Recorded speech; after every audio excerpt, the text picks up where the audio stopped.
escenarios. Hoy se encuentra con nosotros para compartir un pedacito de su historia de vida Gustavo Menéndez, precandidato a la Intendencia de Merlo por el Frente para la Victoria. Gustavo, un placer tenerte en Escenarios. Gracias por venir. Muchísimas gracias. Yo siempre digo que detrás de un hombre hubo un niño que creció donde. Contame un poco cómo fue. Yo nací en el Parque San Martín, en Merlo, en la casa familiar, donde convivía con mis dos abuelos, mi mamá y 3 hermanas más. Y bueno, mi mamá decidió tenerme en la casa. No 3 hermanas más de tu mamá. De mi mamá. Tu mamá, sí, tus tías, digamos. Mis tías. Y mi mamá decidió tenerme ahí. Hasta el día de hoy todavía no me explico muy bien por qué, pero bueno. No se usaba, no sé si se usaba, vos sos joven, en esa época ya no sé si se tenía en las casas, pero a lo mejor habrá sido por tradición. De mis amigos soy el único. O sea, cuando lo contaba... De tus padres sos el único que nació en su casa. Sí. Y también mi hermana. Según relata mi mamá, el parto mío fue muy fácil y rápido, y el de mi hermana se complicó un poco.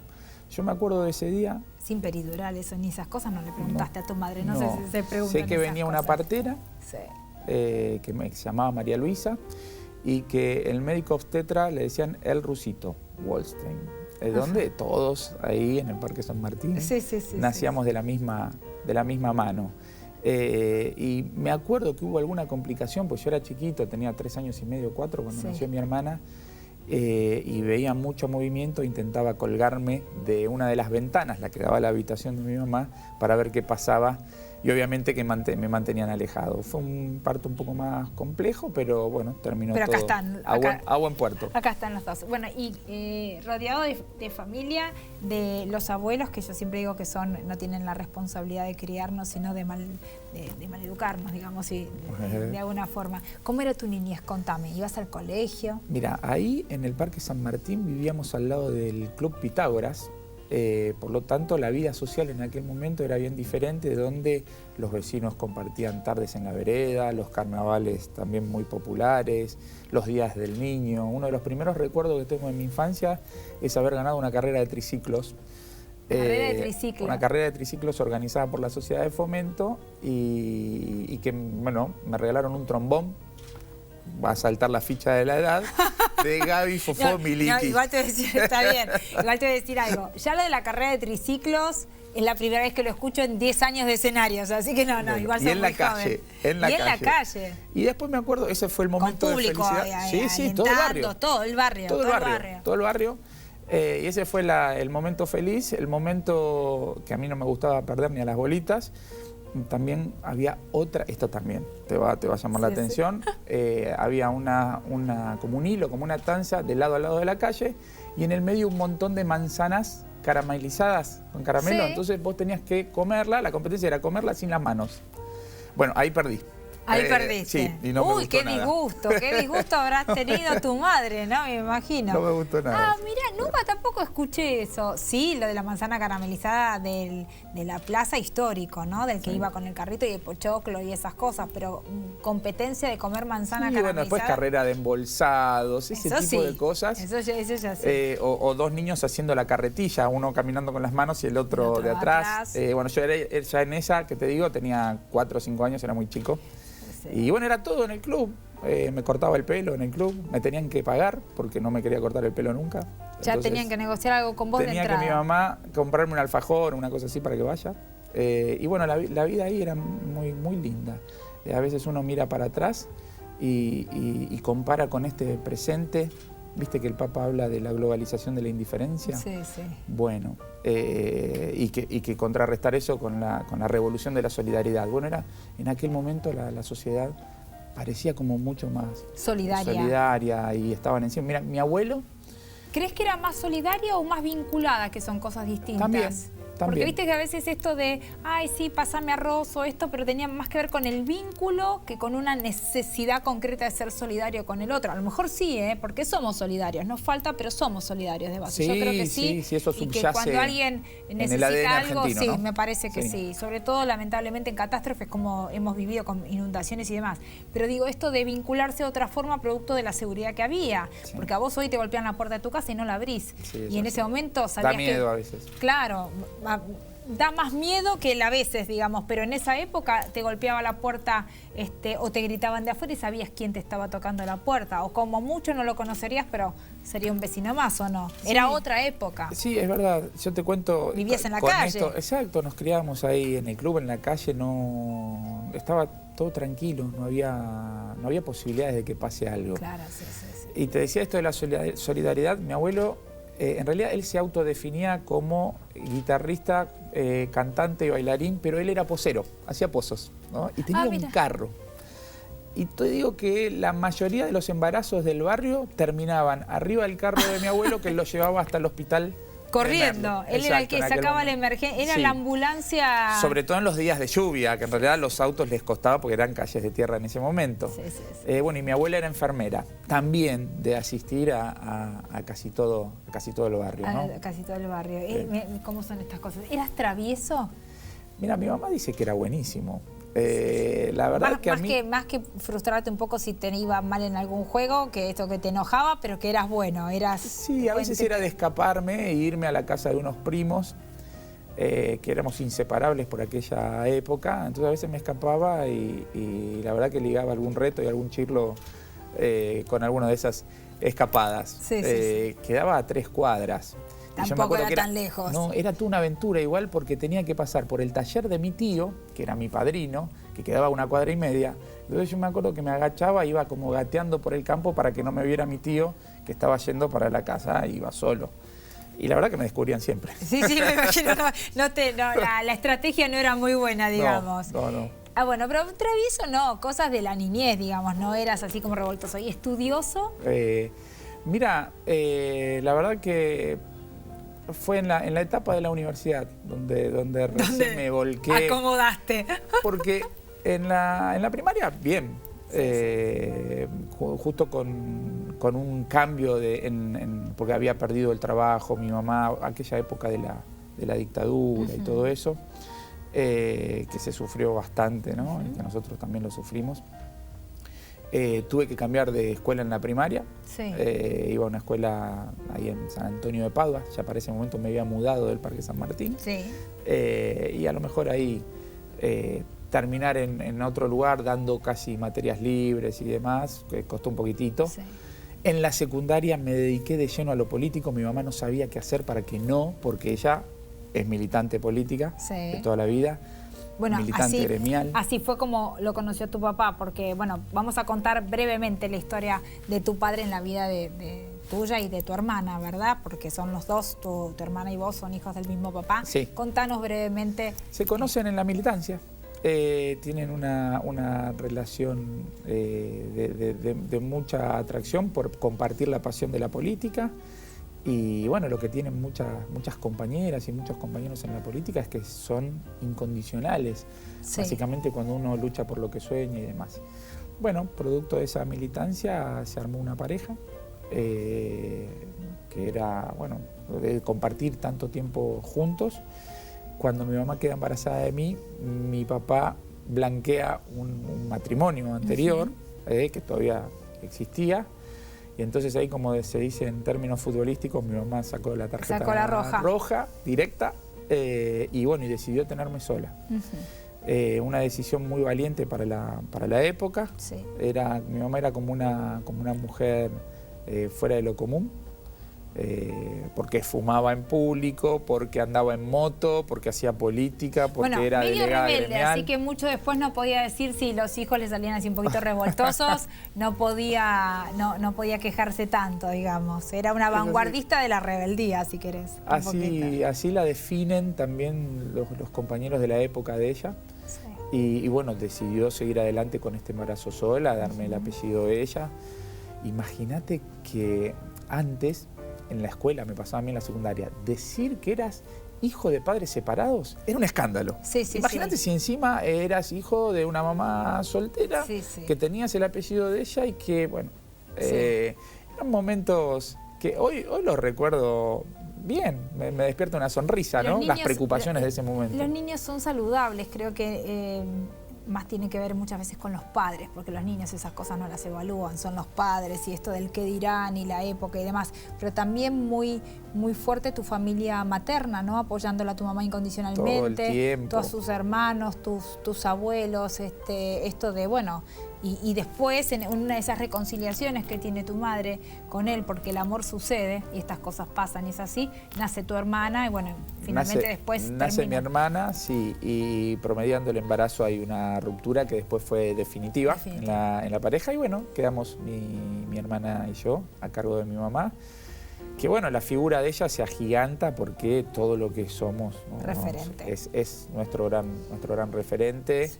Y alguien que nos enseñó a vivir sin miedo, que te enseña a que la mentira está mal, que te enseña a que tenés que luchar por tus convicciones. Ella era así, muy de ir al frente y era conocida en el ámbito político de la fecha por ser alguien muy vehemente, una pequeña topadora, porque bueno, es bajita, una pequeña topadora. Claro, bueno, hay que llevar adelante 2 hijos sola, y toda una profesión y llevar adelante la familia que en definitiva ella eligió tener con ustedes. Entonces, seguramente ustedes son producto y un muy buen producto de tu mamá, ¿verdad? Bueno, vamos a hacer un corte y cuando volvamos me vas a contar cómo llegaste hasta acá, por qué esta precandidatura y bueno, y lo que tengas ganas de contarnos. No se vaya que hay más escenarios.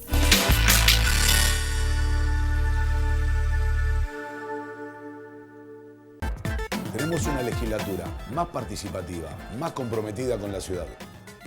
Esto es parte de lo que hicimos y queremos compartirlo con vos. En la legislatura trabajamos para que la ciudad, tu ciudad, sea la que soñás y la que soñamos todos. Vení, te invito a que la conozcas.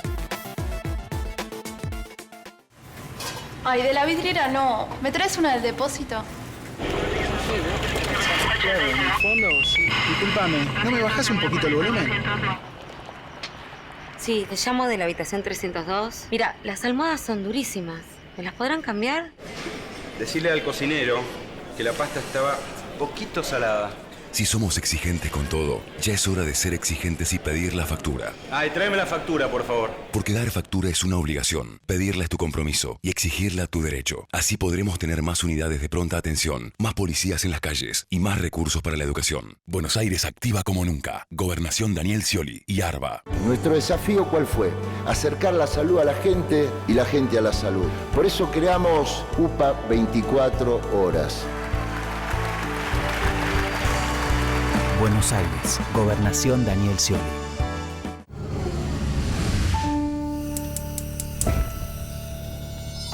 Con poco haces mucho. Haciendo un uso eficiente del gas, podés reducir los gastos de tu casa. Es tu decisión. Encontrá más consejos en metrogas.com.ar.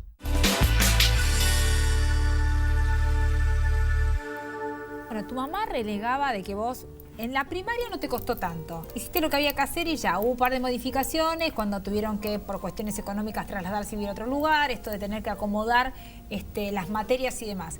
En la secundaria parecía que no había forma de que encaminaras la cuestión del estudio porque militabas y era lo único que te importaba. Pero mamá mucho no se podía quejar, por más que no quisiera, porque ella era militante. O sea, era un producto de su ejemplo. Exactamente. Ella estaba muy comprometida con causas populares, sociales. Ella era delegada en el gremio textil y bueno, daba la vida por defender a sus compañeros. Sí. En la primera etapa de la secundaria a nosotros nos agarra con la dictadura. Claro. Por lo Esa tanto, sería su preocupación. Era muy difícil. Y yo empecé a militar en segundo año. Y me acuerdo que hubo toda una revolución. Primero fui delegado de mi curso, después fui el secretario general del centro de estudiantes, en aquel momento era la UES, y hacíamos marchas por esto del movimiento estudiantil y demás. Un par de veces ya allá por el año 83, donde todavía estaba la dictadura, algunos de nosotros nos llevaban presos, detenidos algunas horas, nos pegaban 2 cachetadas nada más y se acababa ahí, no pasó a mayores, ya era mucho más leve en ese momento, ¿no? Nada que ver con lo terrible que fue años anteriores.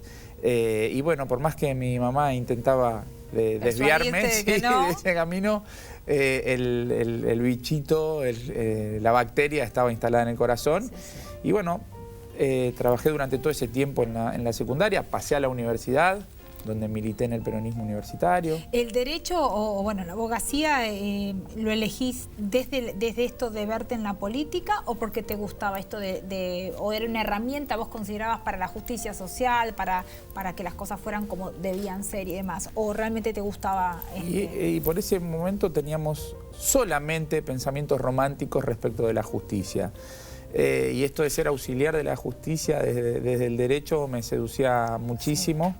Y bueno, por eso fui ahí a la Facultad de Derecho, en la Universidad de Morón, donde hemos trabajado muchísimo desde el centro de estudiantes, en ese momento a ayudar a otros que pudieran estudiar, porque era una universidad privada.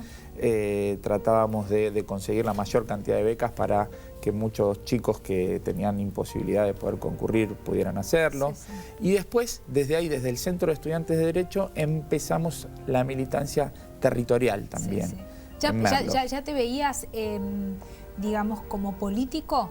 O porque, digamos, tu mamá venía de la rama sindical y vos decías, bueno, el sindicalismo es política, pero ¿te veías más como político desde el lado sindical o te veías como político de lleno? No, a mí me cautivaba las figuras políticas. Pero no lo que había sido Evita y demás, esa lucha por los derechos sociales. ¿Y vos soñabas cuando eras adolescente trabajar en política, ser político? No, quería ser presidente. Ah, perfecto, me encantó. Bueno, muchas veces pregunto si alguno se vio como presidente cuando era niño y no todos dicen, o no todos lo confiesan. Vos querías ser presidente de la nación. Sí. Empecé siendo presidente del centro de estudiantes. Era una presidencia. Algunas responsabilidades menos, pero bueno, que implicaba... No soñabas con ser presidente de la nación. Y bueno... En realidad, después fui más específico en la secundaria. Ya nos juntamos, ahora hace poco que cumplimos 30 años de egresados con nuestros compañeros, nos juntábamos y todos se acordaban que yo en primer año decía que iba a ser intendente de Merlo. Y ahí había un gobierno militar todavía. Lo decretaste. Lo decretaste. O lo venís decretando, digamos. Vamos a ser más específicos. Sí. Y bueno, en ese momento había un gobierno militar, era el año 81, claro. Y todo parecía lejano. Pero hablábamos con mis compañeros, no, tenemos que recuperar la democracia. Y muchos de los otros chicos que no estaban en una familia militante, no entendían mucho del tema. Pero algunos otros sí. Es una edad donde están creciendo, entonces si no venís de una familia que milita en la política era una cosa que pasaba para los grandes. Vos pensás la edad, 13, 14 años que tenías, o sea, o estabas involucrado dentro de lo que sucedía o te era ajeno absolutamente, no había términos medios. Hoy los chicos saben mucho más. Y en aquel momento de la dictadura, era como mucho más tabú la palabra de militar políticamente y demás, y que había mucha gente que no de mis compañeros, ¿no? Me acuerdo el día que declararon la guerra de las Malvinas, ese 2 de abril. Yo vivía lejos. Como teníamos una situación económica bastante mala, entonces yo tenía que caminar muchas cuadras para tomar un tren para irme hasta la escuela y demás. Vivíamos en un barrio periférico de Merlo que amo con el alma. Y me despertaba temprano, 6 de la mañana, 6:30.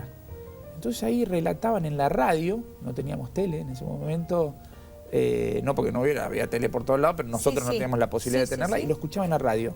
El relato del periodista de cómo había sido, y lo contaba de una manera épica, esto del comandante Giachino que se había tomado Malvinas, recuperado Malvinas. Entonces en ese momento, para mí, estaba fascinado con el tema. No sabía todo lo que había detrás. ¿No? Entonces llego a la escuela con mis compañeros, absolutamente excitado, me imaginaba una avanzada popular y demás. Y nadie sabía nada. Y bueno, recién al otro día es como que todos mis compañeros tomaron el tema. Pero eso pasaba. Le habrán preguntado a sus padres, porque vos llegabas con la noticia en la mano y ellos no tenían mucha idea. Creo que era una época donde también se protegía mucho a los chicos de tantas cosas. Hoy la información es otra, la tienen al alcance de la mano, aunque quieras o no que sepan cosas, las tienen. Nosotros era un poco el manejo de nuestros padres, ¿no? Bueno, preguntarte por qué candidato a intendente de Merlo, o sea, no da porque quisiste ser de toda tu vida. ¿Te recibís de abogado y tu primer trabajo, contame cuál fue? No, con un amigo. Yo trabajaba en el municipio de Merlo en ese momento, y con un amigo, un hermano de la vida, ponemos un estudio jurídico. Pero apenas. O sea, apenas se recibe. Yo me había recibido y mi compañero todavía no. Le faltaban una materia nada más y ya pusimos el estudio jurídico ahí enfrente de la municipalidad, estudio que todavía se conserva y está ahí, pero que no me ve muy seguido a mí. Sí, me imagino. ¿Y tu primer cliente? Fue un tema laboral. Fue un tema laboral que se resolvió extrajudicialmente y por el cual no cobramos honorarios. No, o sea, tu primer trabajo... No, porque no nos pagaron. No te pagaron. Como claro. no habíamos hecho el pacto de cuota litis que se dice, donde, bueno, en ese momento el cliente cobró y dijo, bueno, gracias muchachos, y entonces fue nuestra primera lección. Esa fue tu primera lección. Es genial. Es genial. Buenísima. Bueno, buenísima. pero lo bueno y lo decidido de apenas recibido poner tu estudio jurídico, ¿no? Y dar ese salto que también supongo que tu madre esperaba, tanto tuyo como de tu hermana, en algún momento, ¿no? De que ustedes pudieran dar ese salto con tanto esfuerzo que ella había trabajado toda su vida. Vos sabés, igual yo resulté ser un muy mal socio porque mi compañero, el doctor Gustavo Sos, hoy trabaja en la provincia de Buenos Aires, un gran funcionario y un gran abogado. Entonces, claro, él verdaderamente quería poner el estudio para progresar, para poder vivir de lo... Y yo quería poner el estudio para atender a todo el mundo gratis. A mí me costaba... ¿Cobrar? No podía cobrar. No podía cobrar. ¿Qué se te mezclaba? Esto de la necesidad del otro y la militancia con tu profesión, pero vos tenías que vivir de algo. La necesidad. Yo siempre pensé, a pesar de que hemos pasado momentos muy difíciles económicamente, esto de comer salteado es una realidad. Entonces, claro, después que me recibí de abogado y demás, yo siempre estaba bien. Podía tener un poquito menos, podía tener un poquito más, pero siempre consideraba que mi situación era de privilegio respecto de otros. Y hasta cierta culpa me generaba eso. Mirá. Entonces, nada, estaba tratando todo el tiempo de gestionar y hasta de que tu socio te dijo, déjame a mí que yo arreglo los honorarios. No, afortunadamente él, mucho más con los pies en la tierra en aquel momento, éramos muy jóvenes, ¿no? 24, 25 años, llevó adelante el estudio y logró que yo no lo fundiese. Claro, por eso. Él se dedicó a poner los honorarios, vos trabajabas específicamente en lo que sabías, que no querías ser abogado. Bueno, habrás pasado por distintos cargos. Si llegas a ser intendente, bueno, primero tenés que pasar a ser candidato, ¿no? Por ahora precandidato. Por ahora precandidato. Vamos a las PASO. Vamos a las PASO. Después candidato a intendente de Merlo. Las primeras cosas que harías como intendente. Bueno, muchas cosas. Hay un paquete de medidas. Primero, la recomposición salarial de los empleados municipales que hoy tienen sueldos de hambre.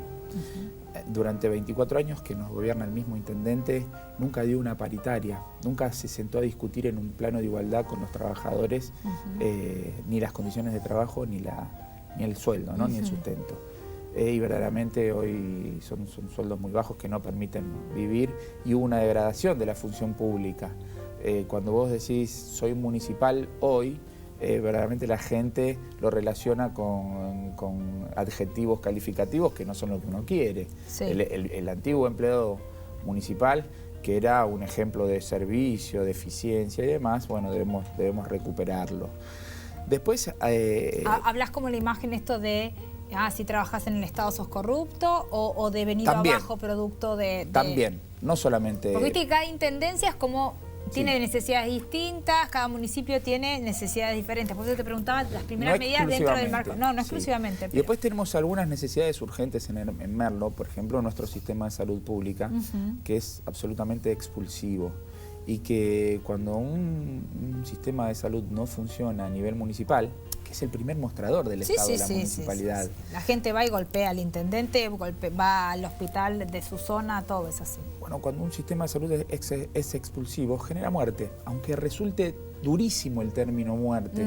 Pero la verdad que cuando vos lees un certificado de defunción, dice que murió de paro cardiorrespiratorio, normalmente. No dice, no había médicos, no había insumos, lo mandaron a la casa, no lo atendieron, lo dejaron solo, la ambulancia nunca llegó. Vos me estás diciendo que hay un índice alto de mortandad en Merlo producto de... Evitable, sí. Tenemos 33 salas de atención médica primaria, 3 hospitales municipales. Y verdaderamente no... ¿Y qué es lo que sucede? ¿El médico no quiere trabajar en el hospital? Ganan muy poco, las condiciones de trabajo son malísimas. Vos vas a una sala... Y la inseguridad también en muchos que lugares, es otro de los temas importantes que lo podemos hablar si querés. Sí, sí. Pero el tema de la salud pública para nosotros es fundamental. Durante un tiempo tuvimos una tasa de mortalidad infantil muy alta, una tasa de mortalidad de parturientas muy alta también, por esto de que, bueno, cuando una mujer está embarazada y va a tener su bebé, si el bebé viene bien, lo tienen arriba del colectivo, no pasa nada. Si el bebé viene mal o el parto viene mal, sí, o más puede haber complejo, muchas complicaciones. Sí. Y bueno, y esto de que a lo mejor las chicas que están a punto de parir van al hospital, no hay quirófano, no hay anestesista, no hay cama, y esos rebotes terminan teniéndolos siempre fuera de Merlo, y ahí hay problemas. La primera vez que lo escucho, bueno.